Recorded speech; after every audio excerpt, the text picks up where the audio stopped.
Today we are in Lehi, Utah.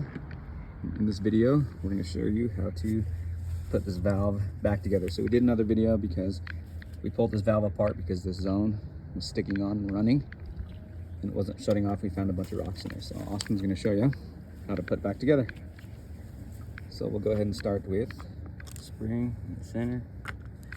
Okay. So those three pieces go together. Diaphragm, spring, and this is just a little white part just to hold the diaphragm in place. Put that through the center there. Let's actually one at a time. Yep, one at a time. And this is a Hunter 1-inch valve. So you want to pay attention to the little nub there. It'll go into the forward flowing. See how he's putting that in there? He's getting a little nub pushed in there so it's nice and tight. Kind of just push that snug in there. That has to be lined up. See how there's nothing on this side? So you can always tell that's just where the solenoid will turn on and a plunger will come out and lift up inside the solenoid so the water will flow through.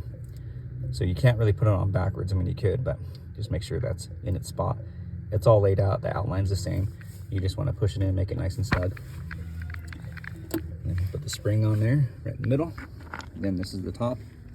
It's called the bonnet. 4 screws. And that should stay snug on there. Sometimes you have to hold your finger in the center just to keep it locked on there. Got some power tools to make it easier.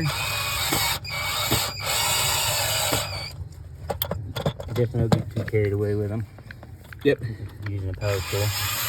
Don't tighten it too tight. And then you'll basically cross tighten. Tighten one screw, not all the way. Go to the other screw, tighten it, not all the way. So it sits down and seals evenly. Yep, he's not going too hard on the tightening of it so he doesn't strip the threads. Because you still want to be able to access that. And then we'll grab the solenoid here. And that has threads there. That will twist on clockwise.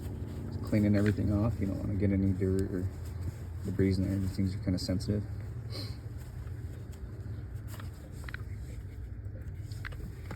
Twist that into the top of that bonnet that we just put on. Twist them on clockwise. Should go in pretty easy. You don't want to tighten it, just hand tighten it to that point. And there you go. That's how you replace or reinstall the top of the valve because there's debris inside of there. We took it apart, cleaned it out, put it back together, and we're ready to go. Thanks for watching. Have a great day.